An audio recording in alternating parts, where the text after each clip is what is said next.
Are you curious about Gestalt language processing? You are not alone. Join me, Corinne Smoose, and speech therapy PD for our podcast, The Gestalt Get Together. Our episodes try to balance the enthusiasm and excitement about GLP and its associated intervention ideas, as well as a healthy dose of skepticism about how to understand and integrate this paradigm shift into your career and the field at large. We hope that you can get together with us to learn more about Gestalts.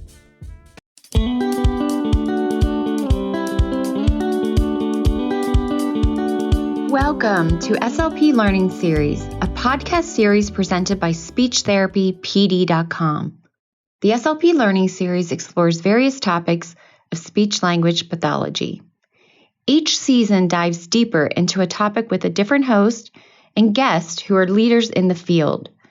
Some topics include stuttering, AAC, sports concussion, teletherapy, ethics, and more. Each episode has an accompanying audio course on SpeechTherapyPD.com and is available for 0.1 ASHA CEUs. Now, come along with us as we look closer into the many topics of speech-language pathology. Welcome to the podcast mini-series On-The-Neuro, presented by SpeechTherapyPD.com. Thanks for joining us for our fourth episode, Introduction into Sports Concussions and Hidden Hearing Loss. This audio course is offered for 0.1 ASHA CEUs. I'm your host, Dr. Tabia Pope, President and CEO of Ed.D Speech Incorporated. Here are the financial and non-financial disclosures. I am the host of this podcast and receive compensation from SpeechTherapyPD.com. My non-financial disclosures are that I am the founder, president, and CEO of Ed.D Speech Incorporated, a nonprofit organization. My guest, Dr. Jay Lucker, receives an honorarium from SpeechTherapyPD.com for this episode, and no relevant non-financial relationships exist. And now, here is a little bit about my guest today. Dr. Jay Lucker is a professor emeritus in speech-language pathology at Howard University in Washington, D.C. He is a certified and licensed audiologist and speech-language pathologist and specializes in research, especially in the area of auditory processing and its disorders. Dr. Lucker is an internationally recognized expert in the field of auditory processing disorders. He has numerous publications on this topic in professional journals throughout the world. Dr. Lucker also serves on the board of directors for Ed.D Speech Incorporated. He brings his knowledge and background in auditory processing disorders to Ed.D Speech because many of the athletes who suffered head injuries and concussions, even mild concussions, may have suffered trauma to systems involved in processing auditory information. But there is a lack of awareness and understanding of how such head injuries can affect the athlete's abilities to process and understand what is said to them. This can affect their social lives, education, work, and life in general.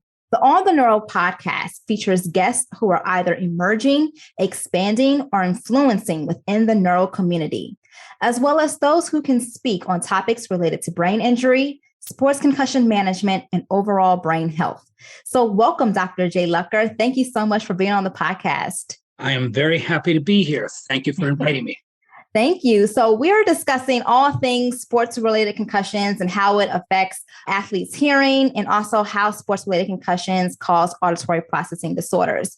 But before we get started, which category do you think describes you the most, and why? Is it either emerging or expanding or influencing? I would say influencing, and a lot has to do with all of the students that I have had as students, in the university, as well as the books that I have published, because I have published books on the field, as well as many of the articles and many of the presentations that I have made all over the world.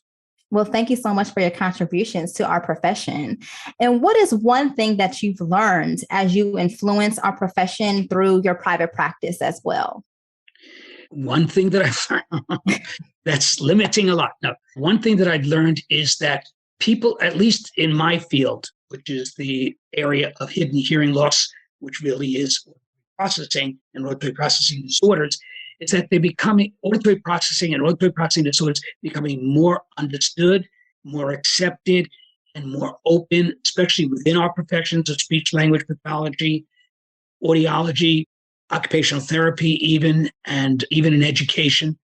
But it still is very much a hidden factor. I love that title, hidden hearing loss, when we think of people who have had concussions, especially sports. And so the thing that I think that I've learned a lot of is how much we need to let people know that when a person has a sports concussion, okay, even if it's just, oh, I banged my head into yours, but I'm feeling a little dizzy. Oh, sit down for a while. How are you feeling 10 minutes, 15 minutes later? I'm okay now. Okay, go up and play. No one wonders. No one considers. I shouldn't say no one. If there's anyone, it's very, very, very rare of anyone who would consider how well are you processing, hearing, understanding, filtering what's not important, and being able to understand. And then we send these students, especially back to school, and there's their teacher talking as fast as I'm talking now, and they are process. Do I have to slow down, or you got the idea?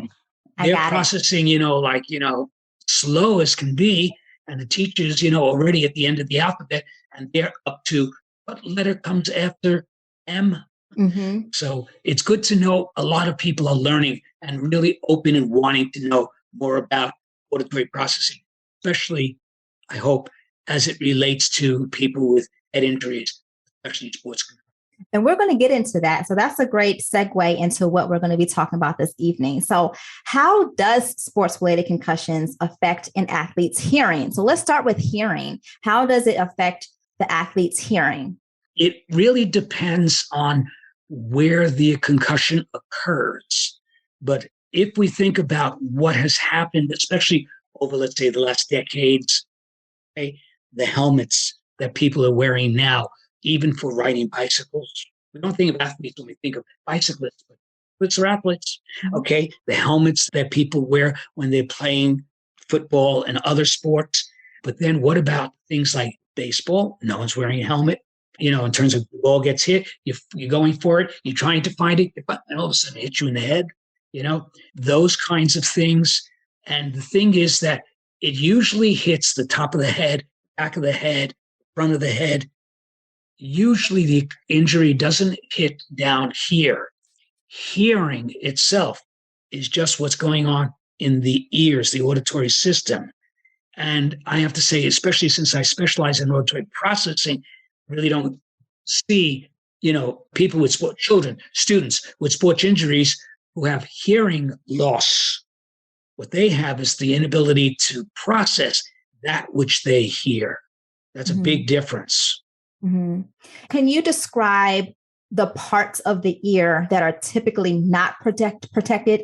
Just want to get into that. Just describe a little bit for our listeners, the ear and maybe a little bit about the anatomy of like what's not protected when you have the helmet.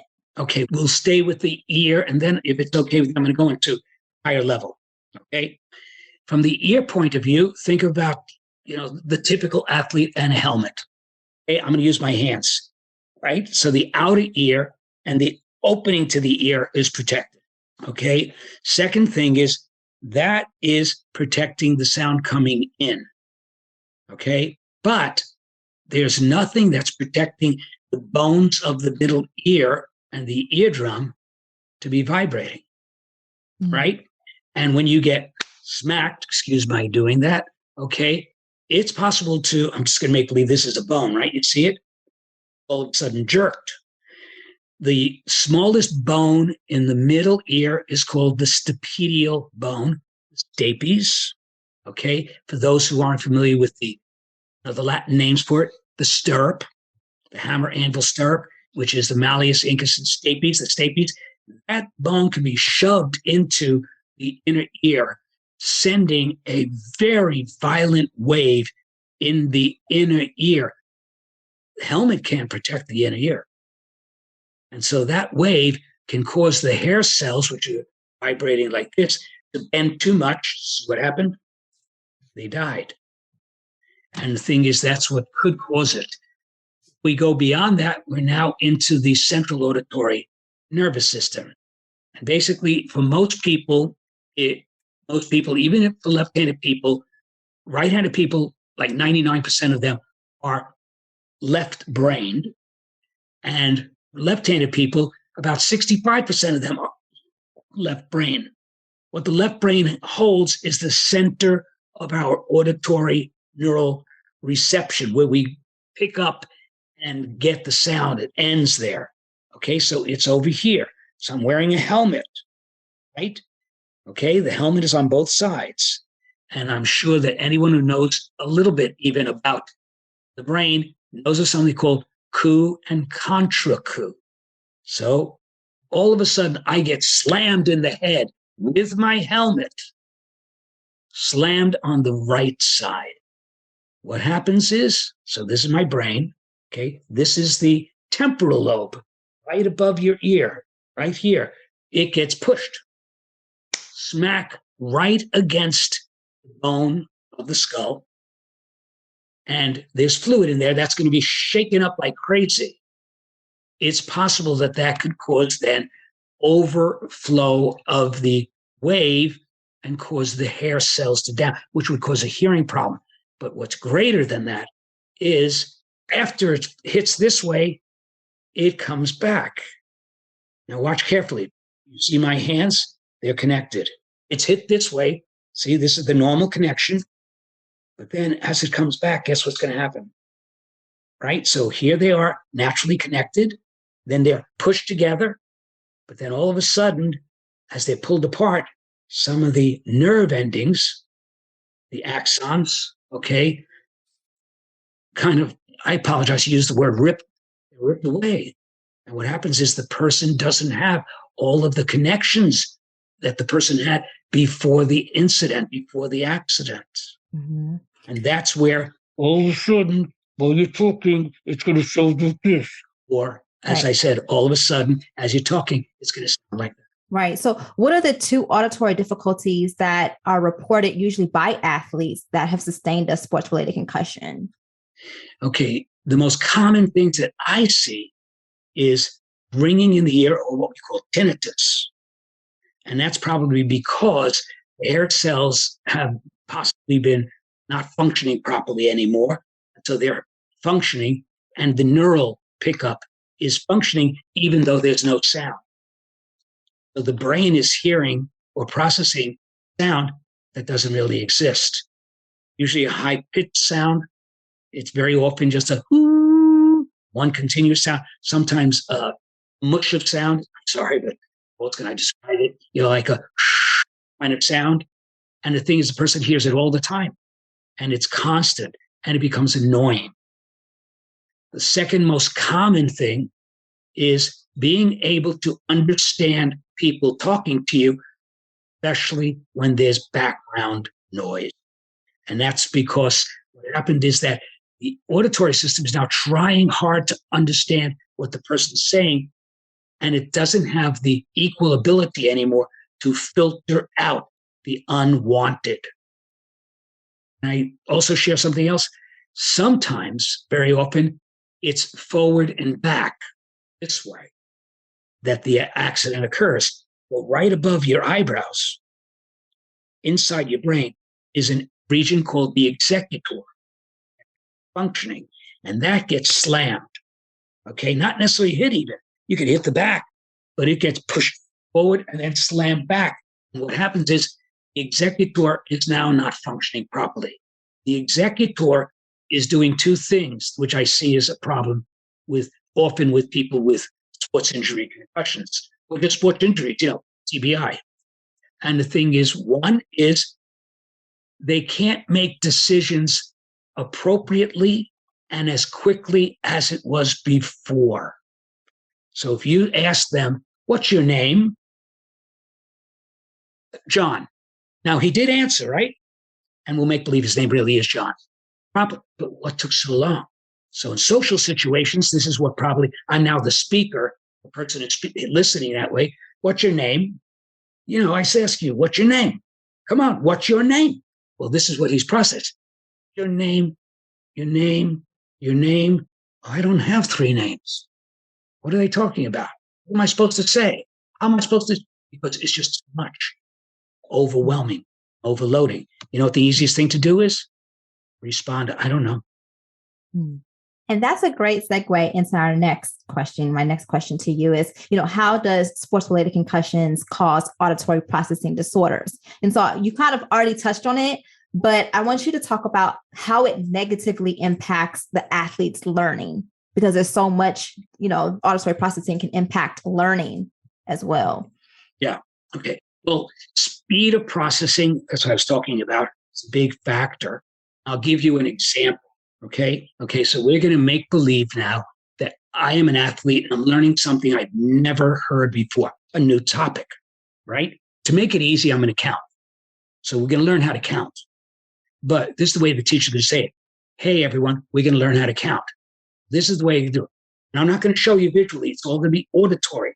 The teacher's lecture. So this is what the teacher says. 1, 2, 3, etc., up to 10. This is what the athlete's brain is processing. 1, wait a second, what is that? That's 1. Next thing, 3. Oh, what was that? 1 and 3. The next thing, 6. Okay, that's 6. Okay, so it's 1, 3, 6. And the last thing the teacher says is 10. So I've now got, we'll make believe my memory is not involved, although it very often is. Okay, I remember now. Teacher calls on me. I raise my hand. Okay, tell me, count for us. 1, 3, 6, 10. And I'm looking, because the teacher's looking crazy at me. What did I do wrong? That's exactly what the teacher said.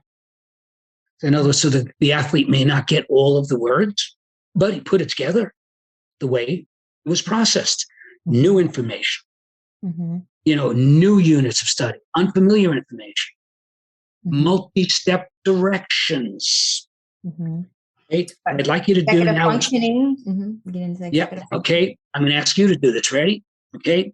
But I'm going to do it the way your brain, because I just gave you a concussion. Okay. And the thing is that this is it. Okay.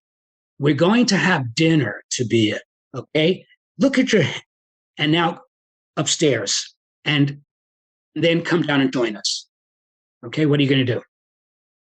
Look at your hands, go upstairs, come back down and join us with dirty, filthy hands. Because what you didn't process because it came too fast was look at your hands. They're dirty. Go upstairs, wash your hands, then come and join us. Affects us in, following directions, or not us. The athlete can be affected in following directions, socially communicating, etc. And why should we periodically check, not just merely just after the incident occurs, but why should we periodically check auditory processing in this population? Because the initial shaking up and the initial concussion can cause, and I'll use a make-believe scale, 1 to 10, can cause a 10 unit of auditory dysfunctioning. But it will come down, right? It will reduce. We'll make believe it drops down to 5, but it didn't go down to 0.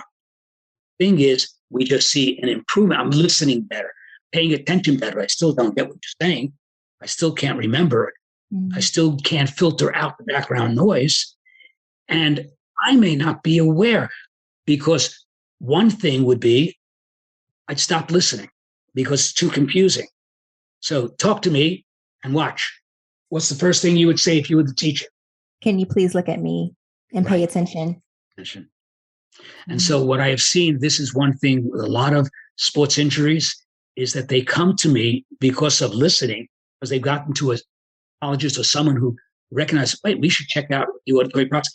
But they've been diagnosed with ADHD. And it may not be ADHD.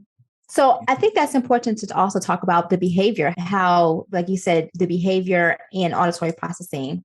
Do you want to talk about that? Like how the differences between those, or what you've seen in those differences? Well, happy to. Number one is anxiety. No, well, number one would be the attention. We already talked about that. Another one is then anxiety. If we're having a conversation and I can't respond, and you're constantly saying to me, would you listen to me? Would you listen to me? Would you listen to me? Or didn't you hear what I said? I apologize. I'm trying to do it the way, the way a social person would do it, right? I kind of feel very negative. But everything the person is saying is, what am I doing?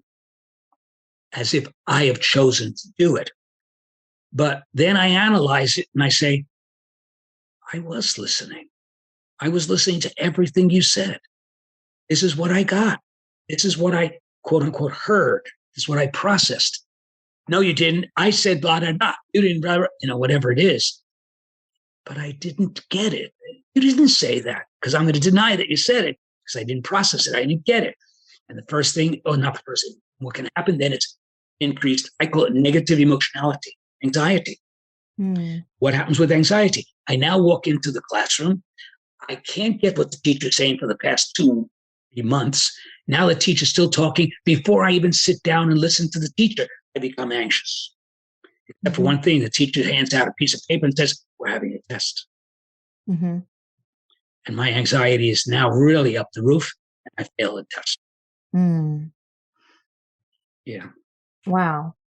With special rates for all groups of 5 or more, along with our free student accounts, SpeechTherapyPD.com continues to be the fastest growing CE provider.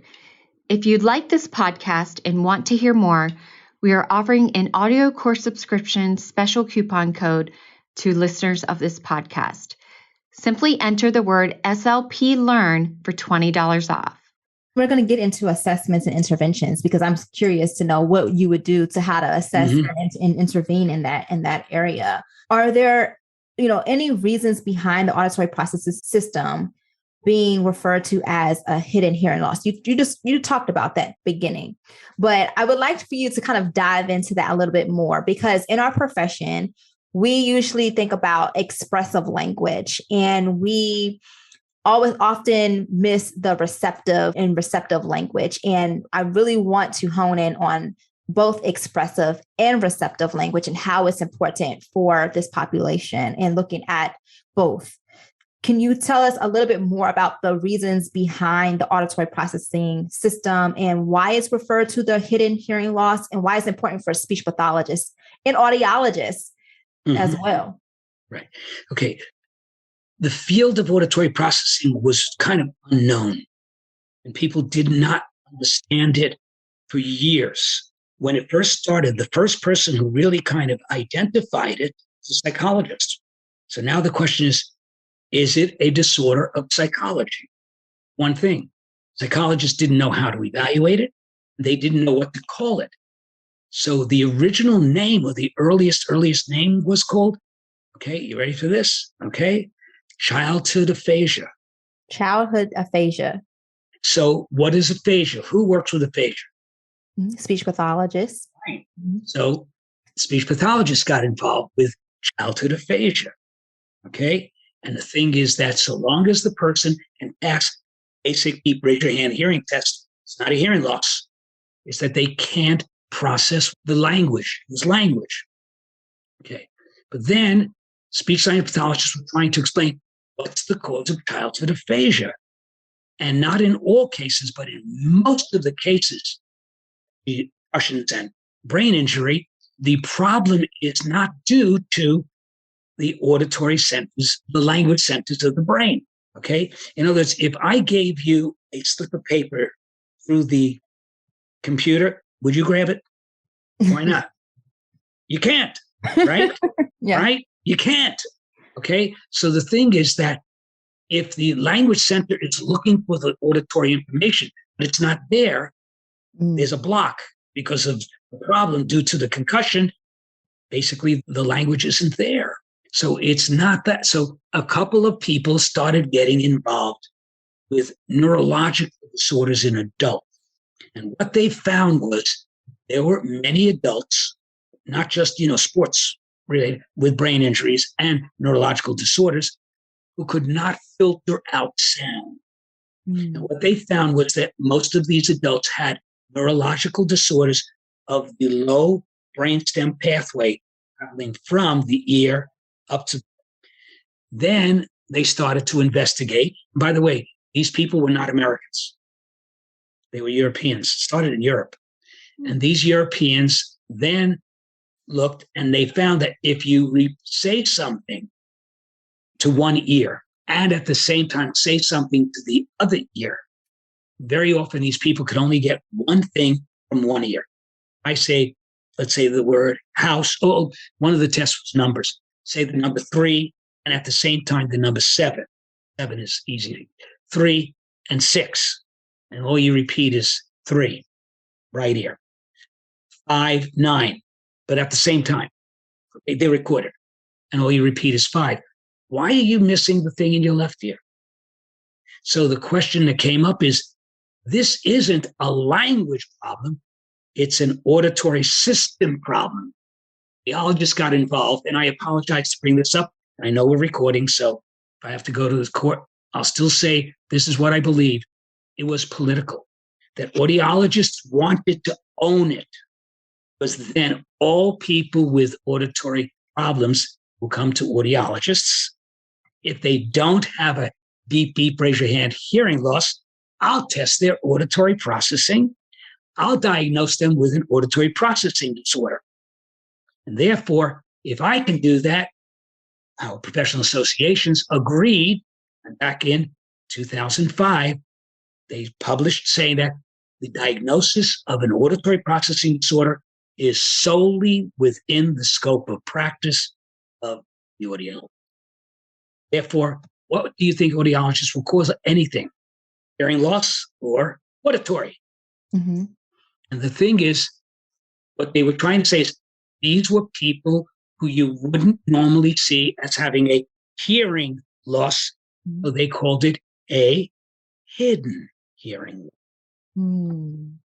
Wow. And so speech pathologists, we tend to understand auditory processing as well, and auditory comprehension as well. Mm-hmm. Right. Mm-hmm. Can I share, though, if I may? Okay. Sure. And this is important for those speech pathologists who are on this podcast listening. Yes. Auditory comprehension is definitely a component of auditory processing. Comprehension in and of itself is the ability to interpret the meaning of the linguistic message. Auditory processing leads the information to the language center to interpret that meaning. And I love how you distinguish the two, because we often do talk about auditory processing and auditory comprehension. So it's important to know the difference between the two. Mm-hmm. So let's get into assessment and intervention, because now that we understand, behind the hearing loss and the hidden hearing loss and the auditory processing disorders. So how do we, what type of recommendation or comprehensive evaluations do you recommend for this population? So what assessments and intervention protocols, do you use to identify an athlete that may have auditory processing disorders after a sports-related concussion? Absolutely. Well, the first thing we want to make sure is to rule out a hearing loss. That's easy. And from the professional point of view, speech-language pathologists can do hearing screening so they can check it. Okay, they can't diagnose. Okay, you can check it, or audiologists can do the hearing test. Mm-hmm. And that's in the means of referring to the audiologist. And that's really where it should go. Now, when the audiologist sees that the hearing is normal, okay, or the description of the behavior doesn't fit even the mild, it's very mild, let's make believe, hearing loss, okay, then the audiologist or the field of audiology has available to it tests of auditory processing, and there are bunches of tests. The problem is, according to our professional association, again, like ASHR, okay, is that they state all you need to do are 3 measures of auditory processing. And the thing is, auditory processing is not just 3 things. Okay. Well, what are the 3 areas? Okay, the 3 areas, and I'm going to hold back and say I'm not 100% sure because I don't use our professional association's thing. But I know that one is speech understanding in quiet versus noise. Quiet is good, in noise it stinks. Use my language. Okay, so they can't filter out noise. Okay, so that's one, speech and noise. Oh, I got it. I take it back. Okay. The other two are non-verbal tests of auditory processing. Just remembered. Thank you for reminding me. Okay. And we have mostly verbal as well as nonverbal. There are nonverbal. I'll give you an example. One is called gap detection. Okay, so you're going to hear a sound. Okay. And I'm going to make believe I'm doing it with you. Is that okay? So everyone listen. How many beeps do you hear? Beep. You're the one. Good. One. Beep. Two. Right? Mm-hmm. Okay. Question is, how much time did the equipment need to provide for you to recognize the two versus the one? And I'll give you an example. Normally, it's very, very small. Okay. When you have a problem with the temporal or speed of processing, I'll give you an example. Beep, one. Beep, one. Beep, one. Beep, one. Beep, two. I hope you heard a lot more twos than I said one. Mm-hmm. Can't process and decide that I heard two until it became so far apart. Mm-hmm. You know, and very often it can be a quarter of a second. I'll explain that. Everyone's going to say, well, half a second before the person said two. And we can say a quarter of a second, half a second. That's not a lot of times. Well, let me just tell you that when we speak, we don't process words. We process the sounds. And if you played with the way I played, you ever play hide and go seek? Okay. Did you ever count? Mm-hmm. Did you use Mississippi or something like that? But we use Mississippi. Mm-hmm. Listen to the phonemes. One, mi, si, pi. That's 1 second. That means there's 5 units, 20 milliseconds for each of those things for 1 second. So if it takes me 1 second to hear the one and then another second I need before I can hear the mi and another second before I can hear the is, you know, you got the idea. How am I going to hear someone say one Mississippi, which is all done in 1 second? Just too fast. The other one is, they call it pitch patterns or tonal patterns. And that is where you hear tones that are of different pitches. Now, I'll give you an example. Ready? Okay. Beep, beep. And you would say they're different. Mm-hmm. I asked you, can you describe it? And I'll train you to say low, high. That if you hear beep, beep, high, low. But now I give you 3 beeps and all recorded. Beep, beep, beep. That'll be low, high, high. Beep, beep, beep. That's high, low, high, etc. That, and notice how fast it came also. Mm-hmm.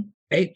So that's what ASHA and a lot of the American Academy of Audiology recommended, is to use these nonverbal measures. I hope that as a speech-language pathologist, you would agree with me. I'm not interested in whether he can and can't count beeps, can tell you whether it's high or low. He's not a musician, right? Mm-hmm. I want to know, understand when someone says to, what's your name, and respond. Mm-hmm. Would you answer the door? And he goes to the door and sees who's there. Mm-hmm. We want to know their language. Mm-hmm. There are dozens of measures of formal standardized tests of auditory processing. Problem, a lot of audiologists don't like to use them, aren't comfortable using them, or if they do, they use the American Academy of Audiology and the ASHA criteria, which is pass. The pass-fail. Yeah. And the pass-fail factor is, if you pass all the measures, no problem. If you fail 2 measures at 2 standard deviations below the mean, or 1 measure at 3 standard deviations below the mean, ready? You have an auditory processing disorder. Now comes the question, what type? All we know is you have a problem. That would be like going to the doctor and you say, my nose is constantly running. Doctor comes out with a great diagnosis. You got a runny nose. Would you agree my nose could be running because I apologize, where we live now, COVID, treatment for that. Mm-hmm. A flu, different treatment for that. A cold, different treatment for that. Allergies, different treatment for that. Sinus infection, different treatment for that. Not knowing what specifically is causing the runny nose, how do I get treated properly? So there's only a few, in terms of percentages, very small percentage of audiologists who go beyond just, he has a problem, she has a problem, without telling what specifically it is. And very often what they use are the tests rather than how the system is working. So therefore, the people who do the therapy, which is very often. How can we also, you talked about make the speech measures for auditory processing. Can you give an example of the speech measures as well? The best thing that I can say is it's one thing, is that when you do a battery of speech language, well, it's language, really the language tests mostly, okay? When you do a battery of language tests, how did the child, or, well, student, talking about student athletes, that's why I think, okay, how did the person, whoever it is, perform on the receptive tests versus the expressive tests? And all of us should probably agree on the same thing. We're going to play the game of Jeopardy, okay?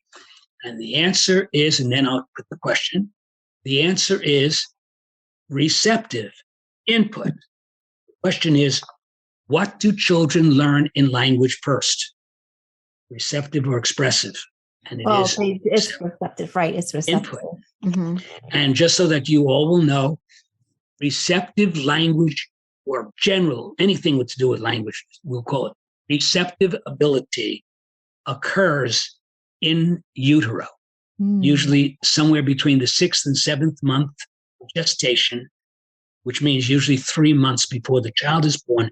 That child already is familiar with the rhythm of the language that the mother's going to use, which differs depending on, being of the bilingual or multilingual family, especially here in the United States, and not necessarily with specific words and their meaning, but with sounds, especially vowels, which are low frequency, and with what we call the stronger or the voiced consonants, like B, and especially the longer sounds, right, that we hear, D, because they make more internal sound waves within the mother, and the baby's ear hears it, and the baby starts to distinguish that. So auditory processing begins in utero before we're born. Processing doesn't begin until what? Well, after we're born. And then expressive language much, much later. And so basically, if you see someone, I just tested you, okay? What I found was that your receptive language ability is 80, and your expressive language is 96. Why is your receptive so low? It could be the input, and therefore it could be auditory. Thank you for that. Thank you for breaking it down so we understand. And so we talked about assessments. So I really want to talk about the interventions, the different interventions for hearing loss versus auditory processing, and also academic accommodations, modifications that we can use with this population, with student athletes, return to learning, and then also returning to work as well. Surely. Okay, well, since you put interventions first and the accommodation second, I'll present it that way if that's okay. Sure. Okay. Interventions for hearing loss. Okay, this is important. Okay, some of the interventions for hearing loss are appropriate also for athletes who have concussions. Okay, again, the very beginning, or the first things that we do when we process, is we hear the words, we distinguish the sounds, and differentiate. And if it's okay, can I use your name? Okay. Sure. So there's a big difference between the name Tabia, right? Okay, and Labia, right? In the L. But what if I can't discriminate that? Are you Labia or are you Tabia? I'm Tabia. Right? Right. Oh, yes, right, Labia. I know. Okay, so one thing we often do is we tell people to look at our lips. Now watch carefully. Tell me if I'm saying an L or a T. Well, you said, I saw the L. I saw that your tongue at the end. I said Labia. Well, watch carefully again. That's the tongue for the T. They're not very different. There's a slight difference. She's got good lip reading, everyone. Yeah, right.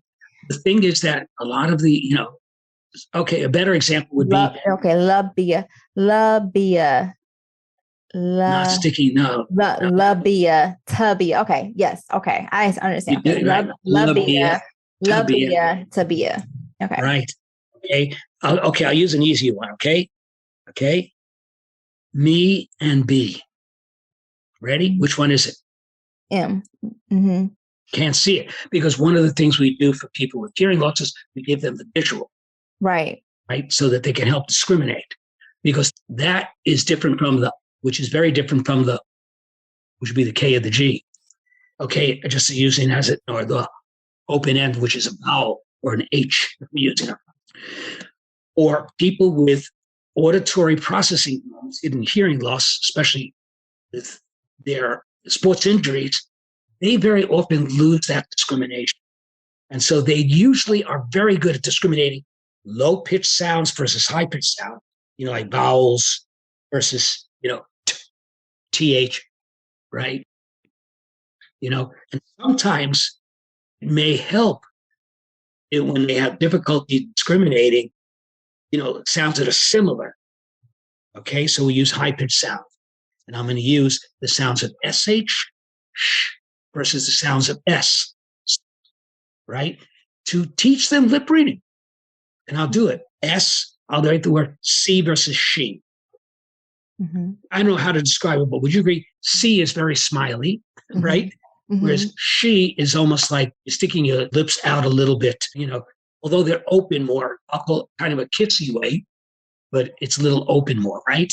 Mm-hmm. So therefore, the lip reading, which helps people who are hard of hearing, can very often help someone who has discrimination problems, auditory discrimination problems in terms of auditory processing. The other is with people with hearing loss, they may not have the inner ear auditory distinction, whereas the kid with the, where I always say, I work with children, mostly, students. I shouldn't say children. I guess everyone below the age of 21 is a child. So the thing is with students in school, and the thing is that you get someone who has had an injury, the thing is they usually can tell the difference between certain sounds, but they get lost, even in quiet. Then you can do auditory training, it's called auditory discrimination training, okay? Like I did with you. We could help with the visual or just do it through pure listening. Another factor is background noise. One thing we have for people with hearing aids is we can put filters in the hearing aid these days that helps reduce some of the background noise. Okay, I'm going to make a joke, but I think the answer is going to be no. But remember, you now have a concussion, make believe. You have hearing aids? No. So therefore, there's no filter, right? And the answer would be, should we give them a hearing aid with a filter, or should we train them? My answer is train them. Two reasons, especially when you get to middle school and high school. Middle school, high school age people who don't have hearing loss aren't comfortable very often wearing hearing aids. So therefore, they don't want the plug in their ear. They want their ears to be open, especially so they can do the usual plug. I think we call the cell phone or the music. So we want them to learn how to filter out background noise. Okay? There are programs and apps that do this. If you don't wish to do the apps, start with words and then mix it with meaningless noise. I'll give you an example. They call it white noise, just noise. And words again, but instead of meaningless noise, make it like speech babble. It's like when you go to a restaurant. And then words, and they have to repeat the words and focus on the words versus someone telling a story or saying a sentence. Then from words, you can start going into phrases, making sentences. Eventually, you're going to have what happens about words competing with other words that we hear in my story. Okay? Can they learn to listen to the words? That can be something that we want to do with hearing loss as well as auditory processing. Next level is now just the auditory processing. Okay? there is something called integrative processing, where we want both sides of the brain to work together. It's called ears are called otic, but when you put the I in front of otic, it's dichotic listening. And there's special programs for dichotic listening. And in my experience, it's usually done by occupational therapists sometimes, but usually it's done by speech language pathologists. Not too many audiologists do the therapy. So that can be for someone with this dichotic listening. Okay, that's auditory processing. Okay, the filtering, that's auditory processing. The discrimination, that's auditory processing. Another area, I'm just going to do a few, it's speed of processing, right? We talked about the speed. Okay, there is a program that works on speed. There's a couple, but the one that I usually recommend, because it has evidence-based published research, is a program called Interactive Metronome, and it works on speed of processing. Can you say that again for our listeners? Interactive Metronome, which they very often called IM. Hey, welcome to our world of speech pathology, right? And IM is very often done with speech pathologists or occupational therapists. And remember, I also talked about sometimes the frustrations and the negativity because of frustrations. There are listening therapies. There's a bunch of them. Listening therapies. And the listening therapies that are used for people with auditory processing, I'll give you just 4 very popular ones. Integrated Listening Systems, abbreviated ILS. The Listening Program, abbreviated TLP. And Therapeutic Listening, which is from a company called Vital Links. So it doesn't have an abbreviation. And then the other one is called MATIS, which originally came from France. And they work on training the brain to be more relaxed and reducing negativity when I listen, which very often you have to start with, because the athletes very often they become very, very negative, very, very overly sensitive.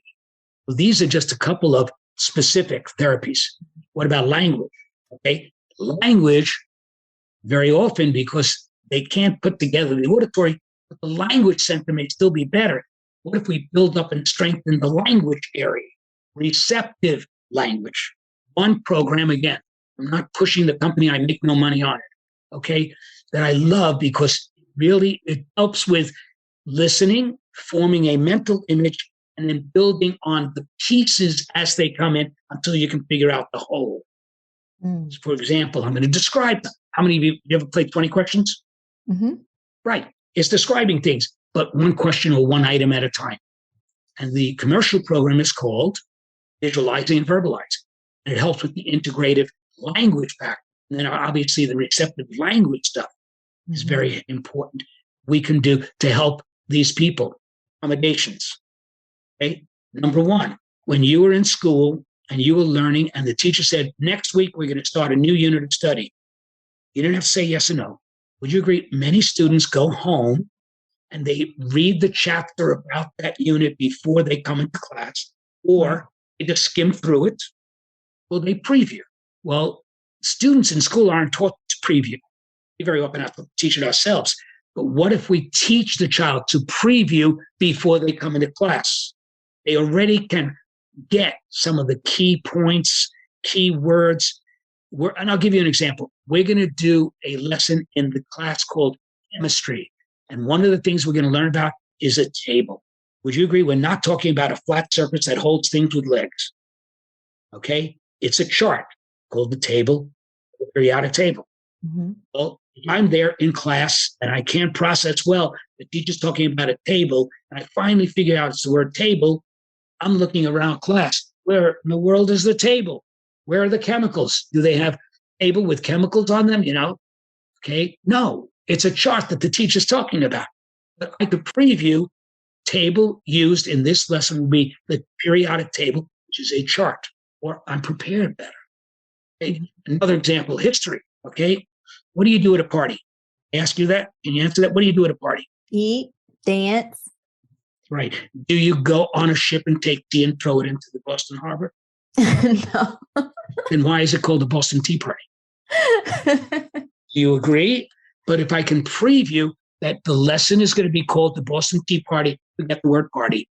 It takes place in Boston, and it has something to do with tea.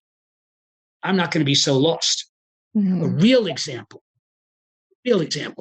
young girl that I once saw, and she got in trouble and actually was sent to the principal's office. I think this is in middle school. They were learning about the Russian Revolution. She decided to preview on her own by reading, and she read about the Khazar. Do you remember the Khazar? C-Z-A-R? Okay, probably no, but you probably know the Tsar. Okay, and the thing is, the teacher's lecturing about Tsar, and she's saying, who in the world is the Tsar? I read it, I previewed it. There was nothing called Tsar, Z-A-R. There was a Khazar. So she raises her hands and says, who's the Tsar? And the teacher's, kind of basically says, and then lesson goes on. She says, then she raises her hand and says, is the Tsar related to the Khazar? And the teacher told her, because the whole class started laughing like you just did. And the thing is, the teacher thought that she was trying to be cute and funny and break up the class and distract the class, and therefore sent her to the main office. What she got in trouble. Really was saying is that. And we talk about the behavior too before, how that can be for behavior. Yeah.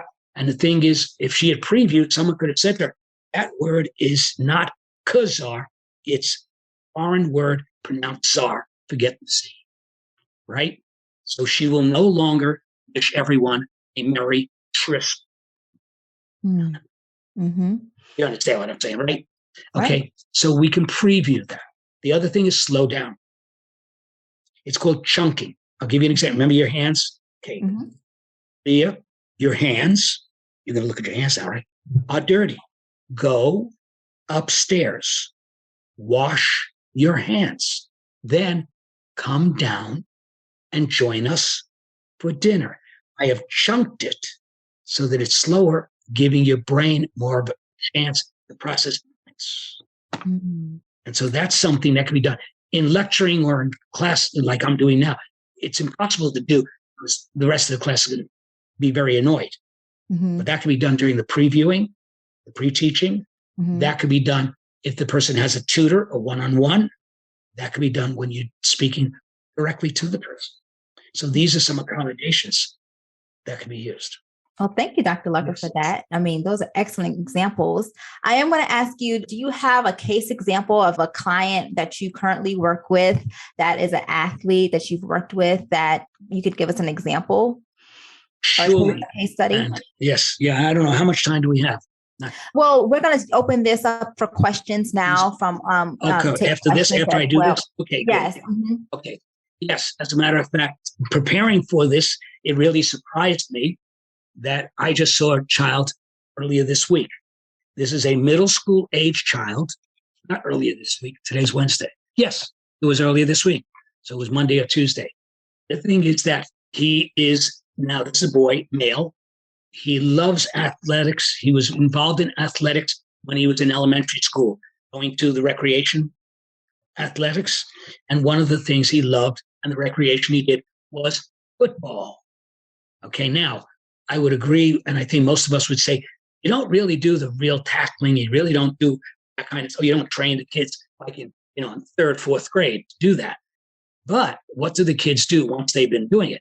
They start doing it on their own, as long as the coach is not around, right?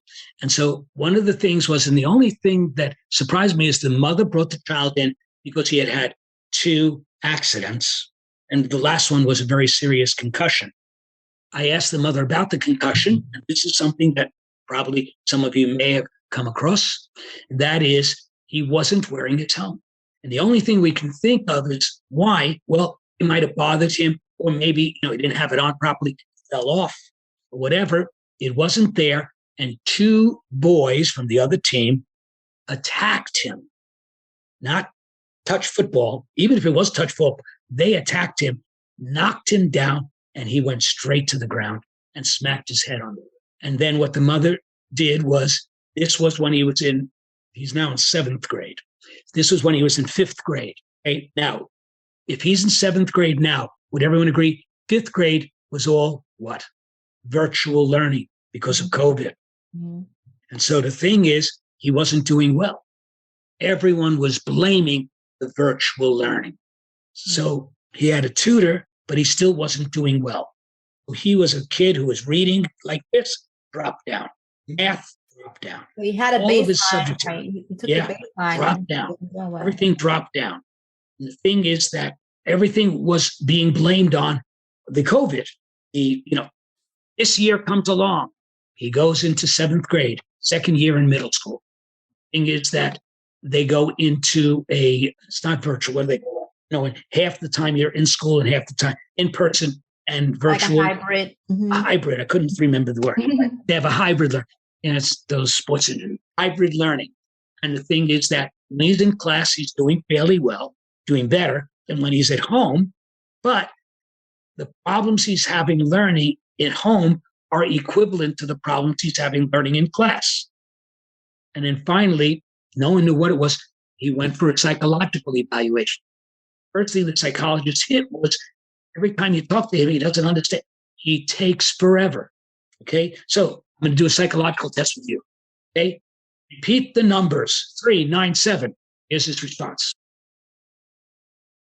397. Did I get it right? You got it right, but it just took. Yes, he did. But what took so long? And it was constant. It was constant. Obviously, the other thing also is when the numbers got more and more, his memory dropped down. But the thing is, what took so long? The first thing, this is a psychologist, I referred the parent to bring him to me.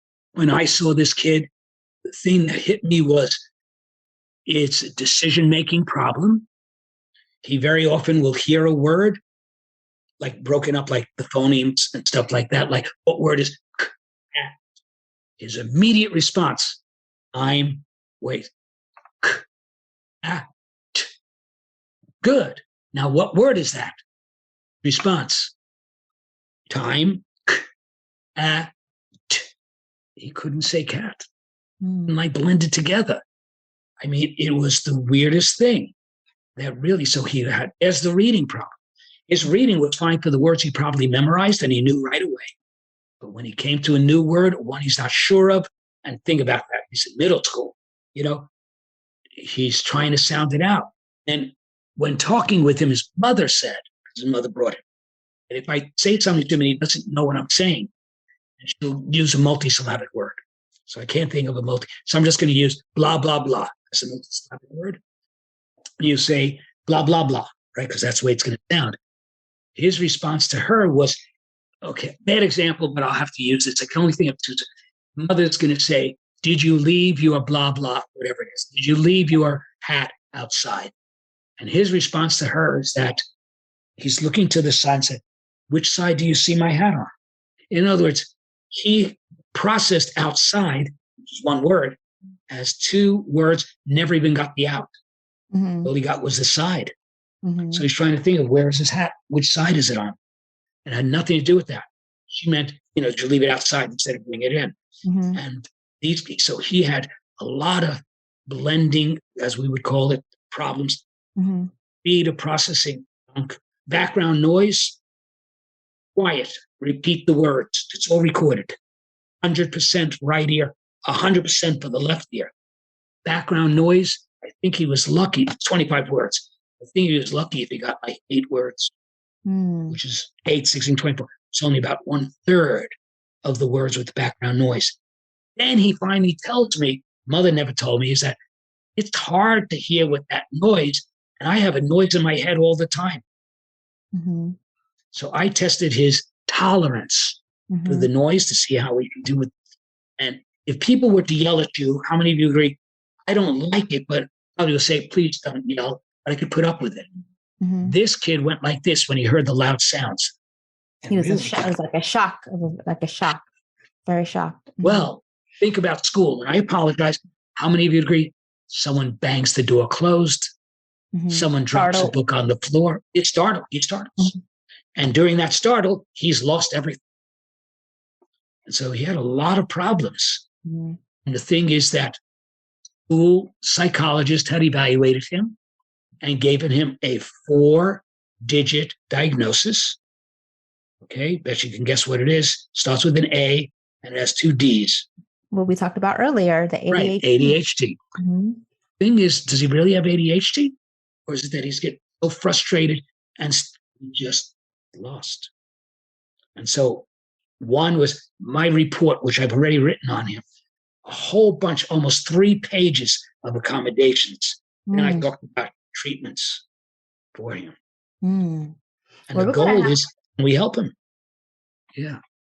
Want graduate level semester credits for your speechtherapypd.com courses? They are available now in collaboration with the University of Pacific. And as you know, most of our 750 plus video and audio courses are evidence-based and all are super practical. Subscribe now. Well, I'm sure you'll be able to help him with all your knowledge, Dr. Lucker.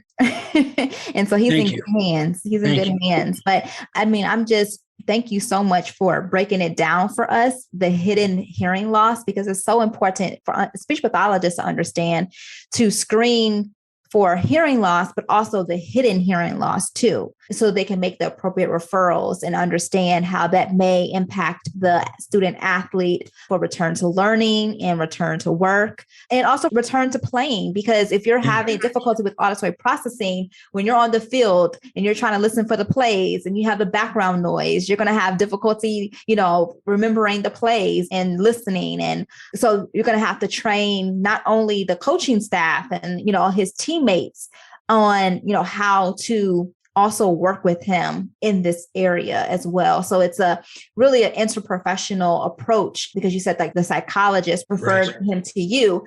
And then I'm sure you would refer him to a speech pathologist, or be working with a speech pathologist as well. So, because we talked about some of that, the different, how we can work together. So I just thank you so much, Dr. Lucker, for, truly appreciate your research, your education, and expertise you provided about introducing us to sports concussions and the hidden hearing loss. And Dr. Lucker, how can our listeners reach you? And can you put your information in the chat box as well? But if you could let our listeners know how to reach you. Surely. What I will do is, while you're talking to the audience, go into the chat and I'll put my email address, which comes directly to me, as well as I'm willing to share my business cell phone. Yes. Can you tell us your email and your phone number as well for the listeners? Okay. So I'll tell you my email address. I'll do it slowly, the alphabetical way. Okay. A, Apple, P, Peter, D, David, another D, David, R, Robert, J, John, at gmail.com. So if I could say the whole thing, auditory processing is called auditory processing disorder. So the first 3 letters of my email is APD, and I am known as Dr. J, ERJ. Well, thank you. You're welcome. Yes, right. She got it right. My business phone number. You're welcome to call me also. I am in the state of Maryland, 301-254-8583. Thank you. You're welcome. Well, thank you so much for joining me this evening. I am Dr. Tabia Pope, and you can reach me at info@headtospeech.org, or you can follow me at Head to Speech on Instagram or Facebook. And I just thank you so much for listening to the On-The-Neuro podcast presented by speechtherapypd.com. And we'll see you next week on Wednesdays. So please join us next week as well. Thank you, Dr. Lucker. Thank you. Thank you for having me. You're welcome. Good night, everyone. Thanks for joining us at SLP Learning Series. Remember to go to speechtherapypd.com to learn more about earning ASHA CEUs.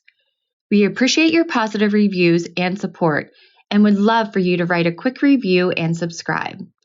If you like this and want to hear more, we are offering an audio course subscription special coupon code to listeners of this podcast.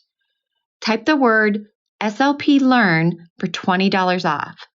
With hundreds of audio courses on demand and new courses released weekly, it's only $59 per year with the code. Visit speechtherapypd.com and start earning ASHA CEUs today.